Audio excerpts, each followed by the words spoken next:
This is a production of Cornell University.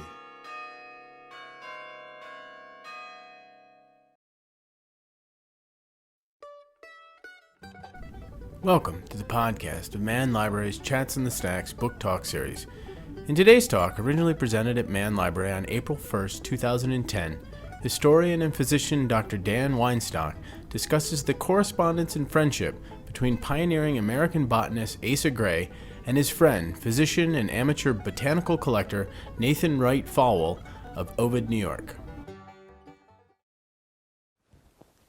Well, thank you very much, Ed, and I want to thank Evelyn Ferretti, Liz Brown, Anna Stalter, and the staff here at the library and at the Hortorium for inviting me. I'm really quite honored to be here. I'm glad that you all came out on such a nice day to spend a little time here indoors to hear about this story.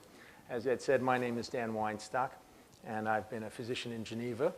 I've been interested in local history and the history of botany, and my subject, as you have heard, is about the connection between the great 19th century American botanist Asa Gray and a Finger Lakes resident, Nathan Wright Folwell from Seneca County. And this story was actually the entrance of my interest in history of botany. I had, coming from New York City, been as far away from it as one could be. Didn't see too many plants in Manhattan or Jackson Heights. And Ed sort of got me started in this when we moved up to the Finger Lakes and started pointing things out to me. So I'm appreciative to Ed for having steered my interest in this direction.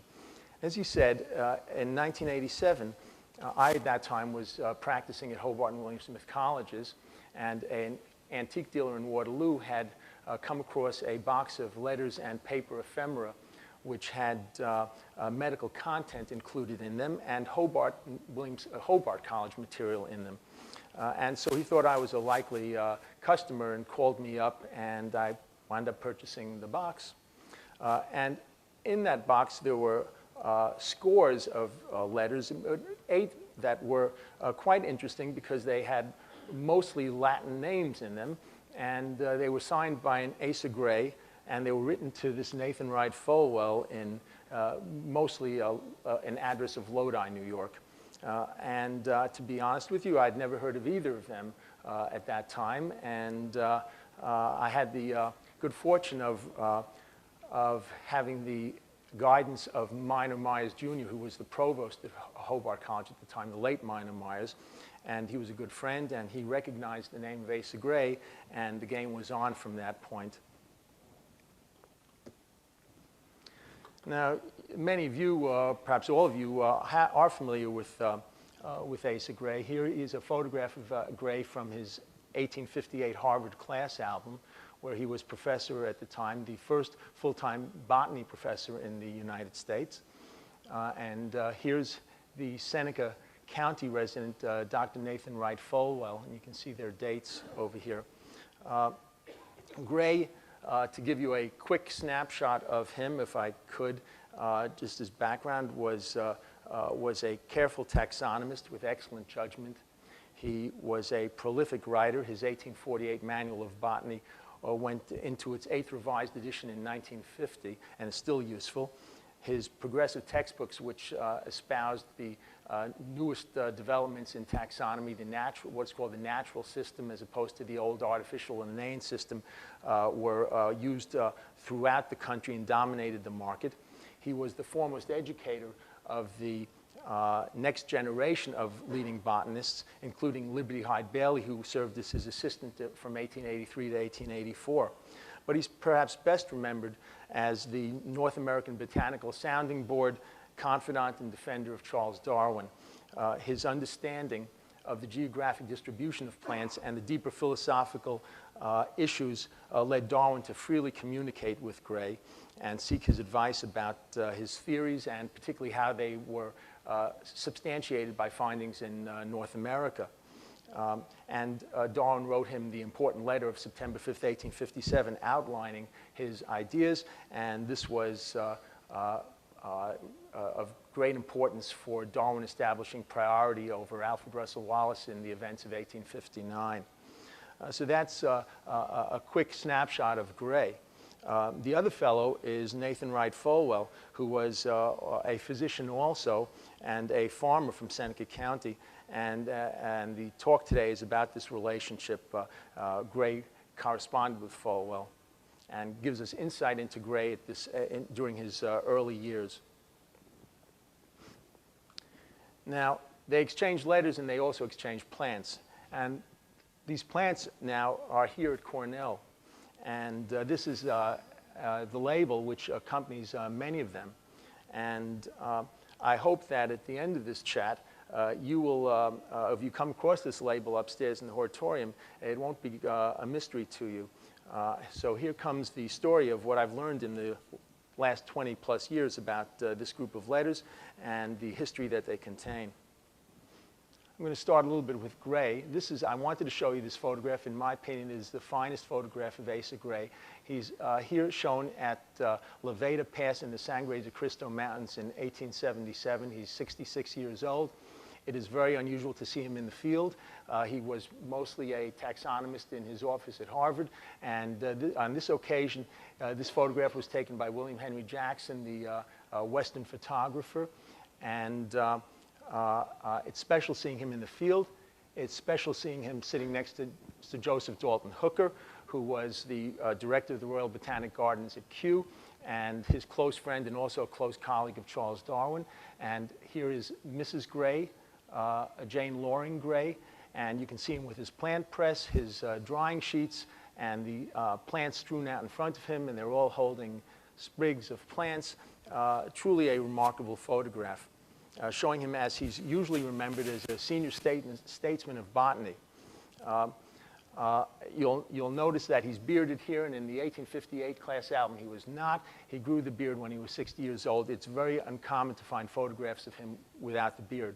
But here he is as close as we can find him to the time that I'm interested in, the period of the 1830s when he was corresponding with Nathan Folwell in Seneca County. And this is from the this is the photograph of the daguerreotype, which is now at Harvard at the Gray Herbarium Archives of 1841, the earliest photographic image of Asa Gray.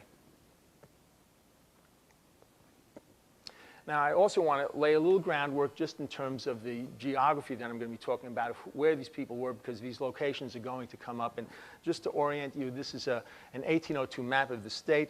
And I'm going to zoom in, but you can see Lake Ontario and the Finger Lakes down here in Ithaca with the star.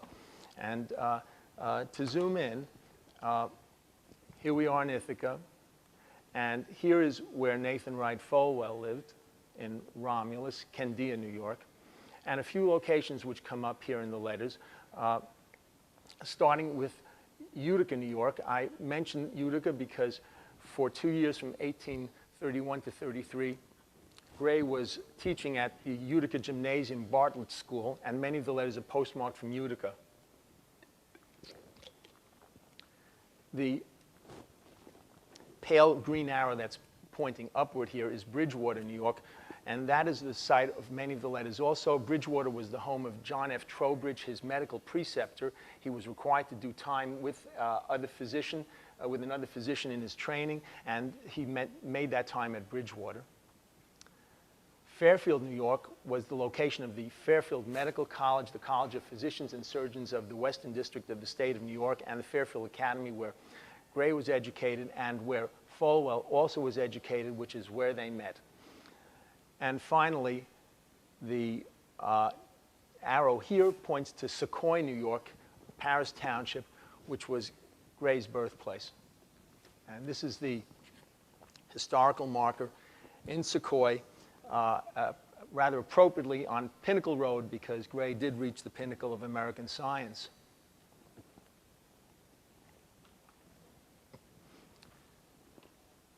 Gray's father was a farmer and a tanner. He had English and Scotch-Irish roots. He was the oldest of 8 children and grew up in the countryside here. The old homestead, there's a postcard, is no more. And when he was 15 years old, he went to the Fairfield Academy. Gray was precocious. He was reading when he was 4 years old. He was an avid reader. He was recognized as recognized as being brilliant from childhood, and his parents, though hardly able to afford it, made sure he got as good an education as they could give him. And he went to Fairfield in the foothills of the Adirondacks north of Herkimer, New York, as I showed you. And there's nothing left of those buildings now except for these two historical markers. The Fairfield Academy, which was founded in 1802, and did I get on to the next one there?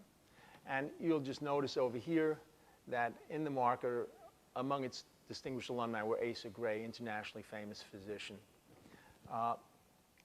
and the medical college as well. This is the centennial of the academy. The academy folded in the 1900s. The medical college closed in 1840.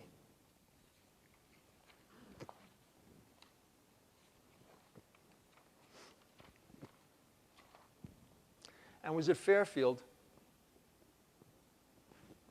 that Gray met Folwell. Although 5 years older than Gray, he was 1 year behind him. Gray had entered medical college at age 16 and actually graduated in January of 1831 before his 21st birthday. Wasn't quite legal, but he looked older than his stated age, and nobody questioned it. Now, Folwell came to Romulus, New York at the age of 2. And this is Seneca County. And in this 1840 map, you can see the Dr. Folwell on the map and his brother up here on the map. This was all Folwell land at the time, much of it. He was born in Bucks County, Pennsylvania, Southampton, and his father was a 1792 graduate, bachelor's and master's degree from Brown University. He had turned down an offer to teach at the University of Pennsylvania and instead came to the shores of Seneca Lake, north of Willard, and he was a gentleman farmer. He was a country gentleman, rather aloof. They had sizable land holdings, and his primary interest was in maintaining his property and educating his children.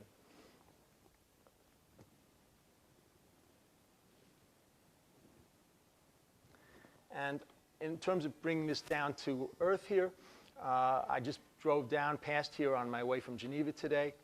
This is the entrance to Sampson State Park. This is Route 96A looking north. There's a historical marker here, which is the birthplace of William Watts Folwell, Nathan Wright's nephew, who was the first president of the University of Minnesota. But this was the family homestead. So the land is now State Park. If that's not bad enough, the final resting place for Nathan Wright and the family is in the Candia Baptist Cemetery, which is on the grounds of the former Seneca Army Depot, which is now county land.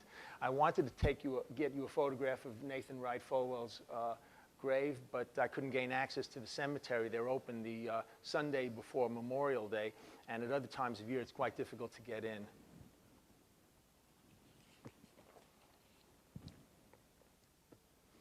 So they were at medical school together, and I show you here, just as a way of showing you this relationship, a blow-up of this class ticket. I thought you needed some sense of scale here because you can't tell from that photograph, that scan, how large this is.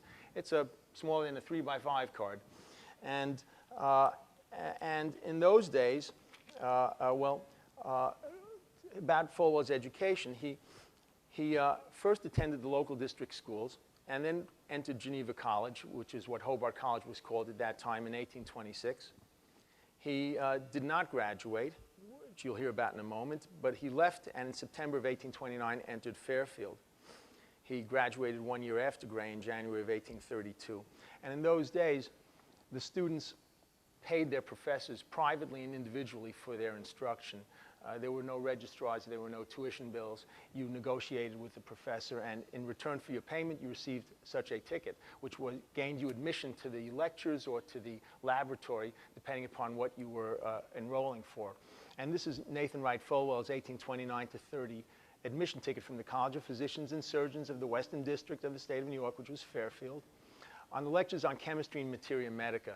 And I bring this ticket to you because materia medica really was the botany of the physicians, the medicinal use of plants, and was the reason that physicians had more advanced training than most, because for most, botany as a course ended in secondary school. And this particular ticket is signed on the back and has the printed signature on the front of James Hadley. Hadley was not only the professor, but he was a very influential person in the story of Asa Gray's development, because Hadley was the person who really turned him on to natural history. That area was rich in fossils, in geology, and plant life.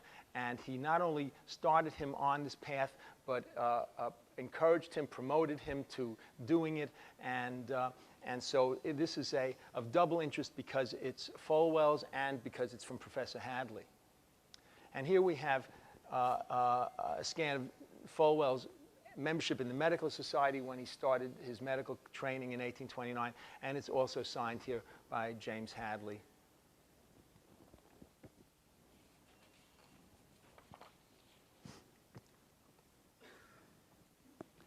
And this is Folwell's personal copy of the catalog of the Medical College from 1830. And inside, you notice N.W. Folwell, Lodi, Seneca County, and Asa Gray, Paris, Oneida. So they're both listed as students at that time, 1829 to 1830.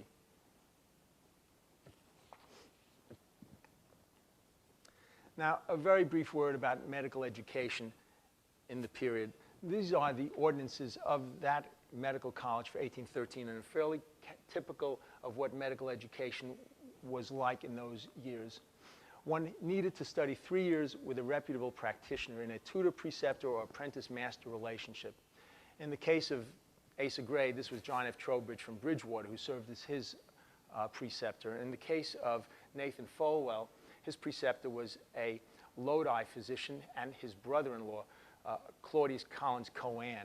He had worked with him prior to going to Fairfield and was a partner with him for many years after completing Fairfield. One had to attend 2 semesters of a full course of lectures, and a semester lasted 3 months.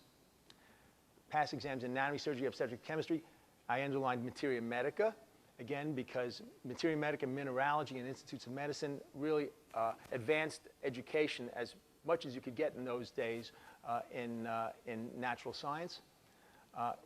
Thesis, and a bachelor's degree was not necessary, hence Folwell was able to enter without completing Hobart or Geneva College. And one had to demonstrate proficiency in Latin, English, and natural science, and be of fair moral character.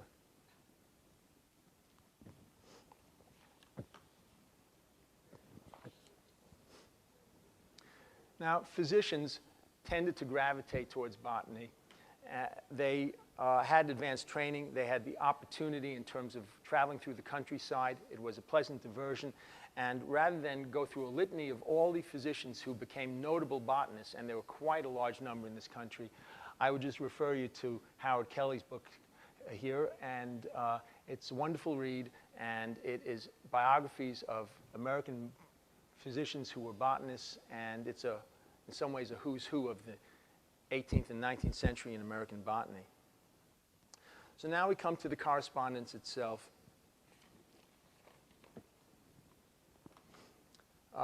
There are 22 known letters from Asa Gray to Nathan Wright Folwell. They're often addressed Dear Chum, which is why I use the title of Chum in my talk here. And the earliest letter is May 16th, 1830, while they're both still in school. And the last letter is April 4th, 1837. So that's the range of correspondence and material that we're concerned with. And that last letter is owned here at the Cornell Archives. Other letters there's one letter at Hobart College, one at Hamilton College. There are 3 at the Hunt Botanical Institute in Pittsburgh, and then there are several others in private hands. The whereabouts of a few of them, which were transcribed and seen in the 1940s and 1950s by Liberty Hyde Bailey, are now unknown. More about that later. Liberty Hyde Bailey had been involved with discovering them in the Romulus area at that time.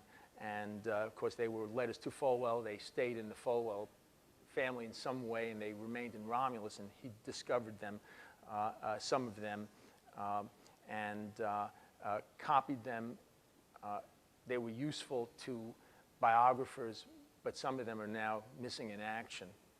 Harvard itself has none, surprisingly, since they have the Gray archives, which were donated by his widow, Jane Loring Gray. He did not keep his correspondence and good control prior to his marriage. He was married in 1848, so those years were pretty much lost. And there are no known Folwell to Gray letters, so we really have only half the correspondence. We don't have Gray's incoming mail. These letters help us in a variety of ways. They help us with the timeline of Gray's activities during those early years. And in some cases, they're the only primary source material for his biographical information. He did write a brief autobiography in the 1880s.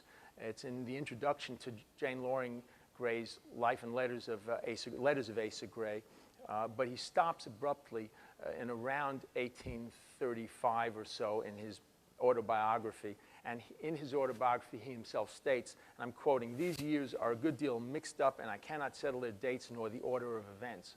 So having these letters would have helped Gray at the time in terms of writing his own autobiography, and they certainly help us now in terms of understanding what was going on. In addition to that timeline, they show us about his ties to Fairfield, his early medical practice, his teaching, his summer trips to collect plants and meet the leading botanists and naturalists of the day, people such as Louis de Schweinitz in Bethlehem, Pennsylvania, the mycologist who was important at the time and important to Gray, and John Torrey. John Torrey, as you may know, was the leading American botanist of the 1820s, also a physician, a collaborator with Gray. He took Gray under his wing, and Gray, at the end of the day, I think, superseded Torrey. It's probably fitting that Mount Gray and Mount Torrey in the 14ers in Colorado, that Gray Mountain is 3 feet higher than Mount Torrey. But Torrey was the leading botanist and had tremendous influence upon Gray, and his family did. His wife had tremendous influence on Gray in terms of his religious conversion, which was notable in terms of the Darwinian debate, and in terms of his becoming adept at handling high society, because Torrey was in New York City. He was professor at Princeton, West Point, and at the Columbia Medical School and King's College at that time. And and Mrs. Gray's influence was profound in terms of Gray's being able to really feel at ease in high society.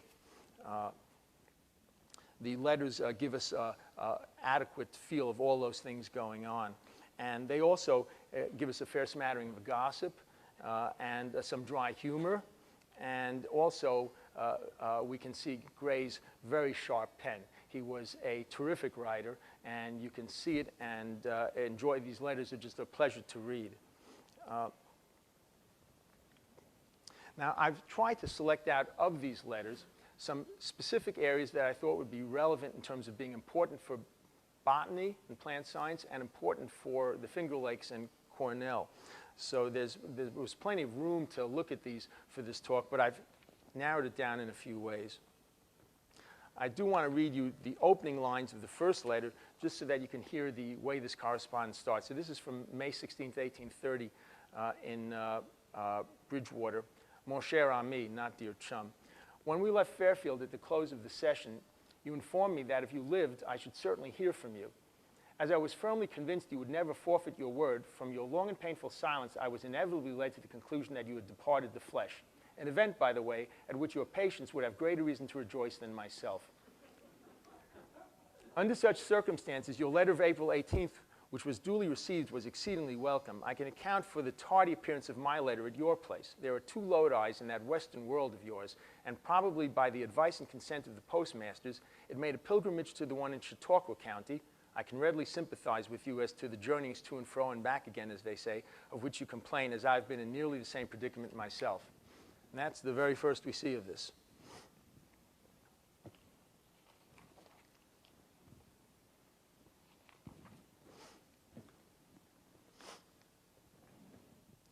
Now, in terms of the significance of the letters, one of the areas of significance is Gray's visit to Seneca County and to Ithaca. And to lead into that, I should tell you that after his graduation in 1831, January of 1831, Gray joined with Dr. Trowbridge, was practicing medicine, and late in the winter, Dr. Hadley, Professor Hadley, his mentor, asked him to substitute for Lewis C. Beck. Lewis Beck was a prominent botanist in Albany and used to teach the summer course in botany at Fairfield.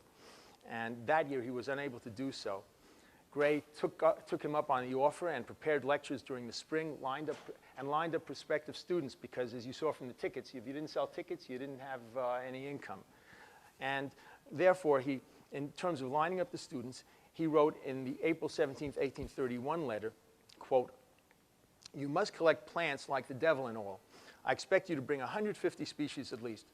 Montgomery, Willoughby, Field, Miller," and these are other Fairfield classmates of theirs, "and last but not least, NWF, would make a fine bodyguard for me. They would be truly l'esprit de corps." And this little note foreshadows Gray's approach to the botanical universe. He was the team leader. He enlisted a small squad of collectors, or a large squad of collectors, to funnel specimens to his desk, to build his herbarium, and this would serve him in good stead in years to come. He saw himself as the central figure in this, and he wasn't ashamed of it.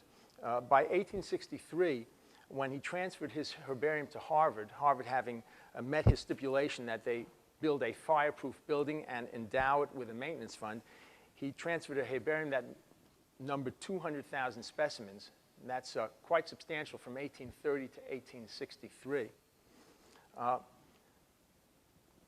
And in fact, Folwell did attend the lecture. This is in the logbook that you have here at Cornell. This is the logbook of Nathan Wright Folwell. Catalog of plants in my herbarium, June 24th, 1831, at the close of Dr. Gray's lectures on botany, which I attended. And one of the pages from the logbook showing plants that he received from Gray. They were exchanging plants. So Gray, having earned $40 from his course, decided to take a trip to Western New York. And in William Russell Dudley's Cayuga Flora of 1886, and when he talks about the history of early botany in Cayuga County, Dr. Gray visited the Montezuma Marshes, stopping at Sheldrake in 1831. And Seneca County, he obtained Goodyear. He visited Ithaca, but did not remain long. So we have it on good authority that he was here.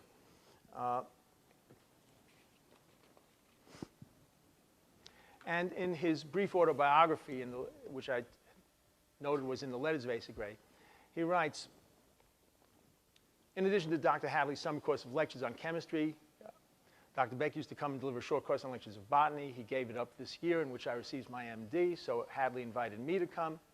The course was given in 5 or 6 weeks, beginning in the latter part of May. I prepared myself during the winter, gave this my first course of lectures, cleared $40 by the operation, and devoted to the making of a tour to the western part of the state of New York, as far as Niagara Falls, Buffalo, and Aurora, a dozen or more miles off, where I visited an uncle, my mother's brother, a well-to-do country merchant, also a chum, Dr. Folwell, in Seneca County, high up between the two lakes, where I passed a week or two, thence to Ithaca, and across the country by stagecoach back to Bridgewater."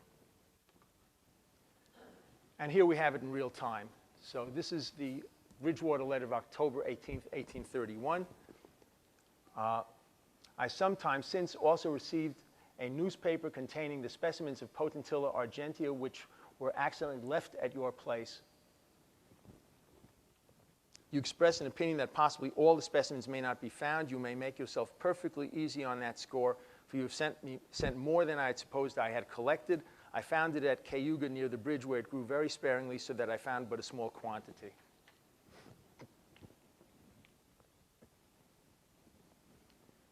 Later on, in a letter from 1834, "Poor Reptons gratified me much. It put me in mind of our pleasant excursion through your very pleasant country in the summer of 1831. Halcyon days when I had little to do and plenty of time to do it in." And in a letter that was written to John Torrey in 1832, Torrey's looking for some plants. Gray says, "I shall be able to supply with an additional supply of most of the plants in your list, but many of these were collected during an excursion to the western part of the state and not found in this section of the country. I've given a copy of this list to my friend, Dr. N.W. Folwell of Seneca County, an industrious collector who is situated in a section rich in plants, and requested him to transmit specimens, so forth. Now, a secondary of interest is those Folwell plants which made it into the botanical literature of the day. And there are 3 times where Folwell is mentioned in the contemporary literature of the 1830s. First, I'm going to mention is in the Flora of North America. This was the project that Torrey and Gray collaborated on. They don't think they really knew what they were getting into. I think the Flora of North America project is scheduled to be completed in 2012. And they got through 7 parts in 2 volumes. And you'll notice in the anemones that there's a note here, Michigan, Dr. Folwell, exclamation point indicating that Dr. Gray or Torrey, we can't tell which, but presumably Gray, actually saw the specimen for Anemone cylindrica. And I point out the Michigan because there's this Michigan connection that comes to play. That's one mention of Gray, of Folwell in the literature. The second mention is in the American Journal of Science for 1834 in the series of characography by Chester Dewey, the characologist, the sedge specialist from Pittsfield, Massachusetts, who wound up at the University of Rochester. And in talking of Carex decomposita of Muhlenberg, he writes, found abundantly by Dr. Folwell in a swamp near the River Raisin in Michigan Territory and sent to Dr. Gray of Utica, New York, who has obligingly sent me specimens. And this is a little bit interesting. The specimen is over here, and a photograph of it is in the herbarium here. And as you can see in Folwell's original label in his handwriting, it's recorded as Carex paniculata, and then a variety, Carex decomposita, Muhlenberg, Wet Swamps, Michigan Territory, June.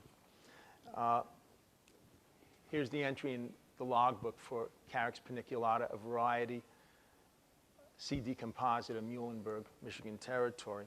The question is, why is he calling it C. paniculata when Dewey writes it up as C. decomposita? And he would send his difficult plants to Gray. He relied upon Gray for these things. And here from the March 10th, 1833 letter, he's Gray quoting Folwell, Carex multiflora, question mark, Wet Swamps, Michigan Territory, June. Dewey says he has no doubt it is a form of C. paniculata, the C. decomposita of Muhlenberg, and I point out that he spelled Muhlenberg wrong. There's no H at the end. Gray probably wasn't that familiar with the people in literature at this early stage in his career. I presume he is right. I depend much upon his judgment in Caraces. Can you send me more? And Dewey must have changed his mind about this and decided that that this was in fact the plant is commonly be considered a variety of C. paniculata, but on reconsideration decided it is a new species and it well deserves the name given to it by Muhlenberg. So the letters here give us some additional understanding of what happened here. And the final time that there's a plant in the literature with Folwell's name is in the North American Grammy and Cypheracy. And this was a series of exocati, of dried plants, which Gray worked on during this winter of 1833. He did two centuries of this, 2 sets, 100 plants per set that he sold by subscription and exchanged with prominent botanists, deciding that it would be useful to, that plants were like gifts to the Indians. You expected something in return, and he was going to make some money at the deal as well. And this was published in 1834, and grass number 45 is listed as, the collector is Folwell from Michigan Territory, and is listed as Caleria cristata. I can't show you a photograph of this because there were only 50 sets. They're very rare. There's one at Harvard. There are only a few that are extant. One at the New York Botanical Garden, Torrey said, Botanical Garden. The ones that Harvard have were Sullivan's that he gave back to Gray. And there's the ones at Kew from the Hookers, from William Jackson Hooker. Those are the only ones that I'm aware of. There's some loose sheets out there.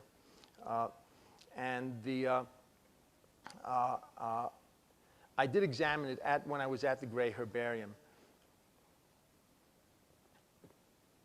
So we can see here that grass number 2, which I called Heraklo, a new species, I sent it to Torrey. It is undescribed, but he received it. Received it 2 years ago from Dr. Zainapich. It's really Zina, Z-I-N-A, again, Gray's young, U.S. Army, who found it at Chicago or somewhere there. Dr. T proposes to call it for the present Coleria orthostachya, a good name. I would like all you have to spare. He needed it for this, for his Exicati. And this is March 10th, 1833. Now, interestingly, 2 days before, on March 8th, 1833, he wrote to Schweinitz in Pennsylvania. And he says, I've lately received some good plants from Michigan, and mentions this Coleria orthostachya. So the question again is, how does this relate to Coleria cristata, which is what it's listed as in the Grammy? And we get the answer to this from the letter of October 4th, 1834. Your letter of the 11th October and your parcel of dried plants were very acceptable. They reached me a few weeks since through your friend, Mr. Dungan. I thank you for your promptness in complying with my wish and for the supplies of some desirable grasses, especially for the fine lot of Coleria cristata, which I very much needed. The name K. orthostachya of Torrey was a mere nickname to be adopted in case the plant turned out new, but when I studied it last winter, I found that it did not in any respect differ from K. cristata of Pursoon and Persh. A number of other sheets have been found in the hortorium here, and they include a good number from Michigan locations, which date to the summer of 1832. And this has puzzled those people who have been aware of this association in the past. Ronald Stuckey at Ohio State and Ed Voss at Michigan have raised the question as to the only trace we have of Folwell in Michigan of these sheets. Why was he there? How long was he there? What's going on? And I think we may at least have a better chance at answering that question now. If you look at the locations that are on these sheets, you'll see Monroe County, Lenawee County, along the Raisin River, along the Huron River, Ypsilanti, and Macon. I believe that Macon, Michigan, was where Folwell went in the summer of 1832. That was his destination. And I say this because of a letter I'm going to show you, which was mailed from Tecumseh, about 6.5 miles away. The letter was addressed to Folwell. It came from Tecumseh, Michigan, although it's headlined Macon, Dear Sir. And this letter was written by a Joseph Howell. Joseph Howell was a physician who preceded Folwell and Gray at Fairfield. He graduated in 1826 and was a student of Dr. Cohan's also, and practiced in Lodi for several years with Dr. Cohan. In 1831, he migrated to Michigan. He was an early pioneer. He became active in the process of obtaining statehood from Michigan. And it seems likely that Folwell had gone out to see Howell. And in this letter that Howell writes back, he writes, Macon, which was nearly destitute of inhabitants when you was here, now contains 630. He's talking about the population reaching the threshold for a constitutional convention or a convention to obtain statehood. So we have evidence that Gray was out there in the past, probably visiting Howell, who was, I'm sure, a contact connection. They were both at Dr. Cohan's. So here I'm going to be bringing my story to a close. The life of Asa Gray, I need not tell you more about. That's out there. I would recommend Hunter Dupree's biography if you want to follow more about Asa Gray. But Folwell, I will tell you a little bit more about. Folwell married Caroline Reeder of Trenton, New Jersey in 1834. They had a large family, 10 children. He practiced with Dr. Cohan until 1840. Then he moved to North Hector and had his own practice. And for health reasons, he gave up medical practice in 1849 and moved back to Romulus to the homestead, where he turned to farming. He became involved with scientific agriculture and agronomy along the lines of Justice Liebig. And this is an oration that he gave at the New York State Agricultural Society in 1840, advocating improvements in the methods of agriculture. He purchased shares in the Ovid Agricultural College.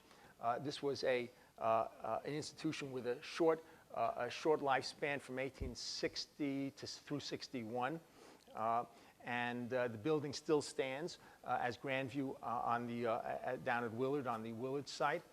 But it does have some relevance to us because it was through the Ovid Agricultural College, at least according to the historical marker, that Ezra Cornell, a trustee, received the inspiration which became Cornell University. Now, a word about the transfer of the Folwell Herbarium here to Cornell. In 1949, Liberty Hyde Bailey wrote, "Since you were here, I received 3 more letters written by Asa Gray to Dr. Folwell in the early 1830s. I am enclosing copies of them. These came to me from Mrs. D.W. Brown of Romulus, New York, who is the historian of Seneca County. She writes that she sent 1 letter to the Library of Hobart College, it's there, and 1 to Colgate. This is an error. He sent it to Hamilton. Colgate's in Hamilton, New York, but he sent it to Hamilton College because Gray taught at Hamilton, and he speaks of his teaching at Hamilton in that letter. I've seen that letter. That one is there. It appears that Folwell and Gray were fellow students at the old Medical Academy. Folwell's Herbarium has for many years been in possession of the Botanical Department at Cornell University, and some of the determinations were made by Asa Gray."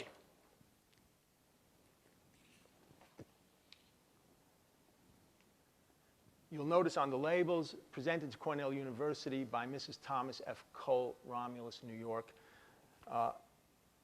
Folwell's older brother, I'll give you a bit of dry genealogy very briefly here. Nathan Folwell's older brother was Thomas Jefferson Folwell. He was the father of William Watts Folwell, who's on this historical marker as the president of the University of Minnesota. His daughter was Adela Joanna Folwell, who married Edmund Cole, and their son was Thomas Folwell Cole. He was a Cornell alumnus. He then went on to medical college and was a physician in Romulus.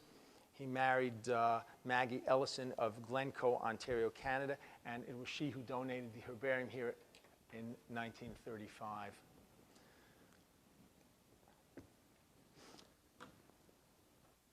Folwell's memorial notices all mention his close friendship with Gray. He named his first son, born in 1835, William, for his father. His second son, born in 1837, was named Asa Gray Folwell.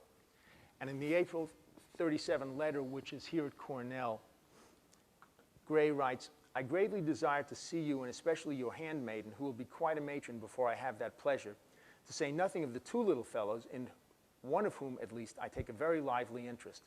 I appreciate, let me assure you, the honor you have done me and the feeling which gave rise to the compliment, so wholly unexpected, of bestowing my unworthy cognomen upon the young fellow. You might have given him a handsomer and a more worthy name, but since you prefer mine, it is like its owner very much at your service. I shall feel a lively interest in the young chap and shall indeed be very glad to see him." Gray, although he married in 1848, had no children, and I think Folwell must have been astonished and proud when he saw what happened to Gray in this future, reaching the pinnacle of American science. Thank you. This has been a production of Cornell University. On the web at cornell.edu.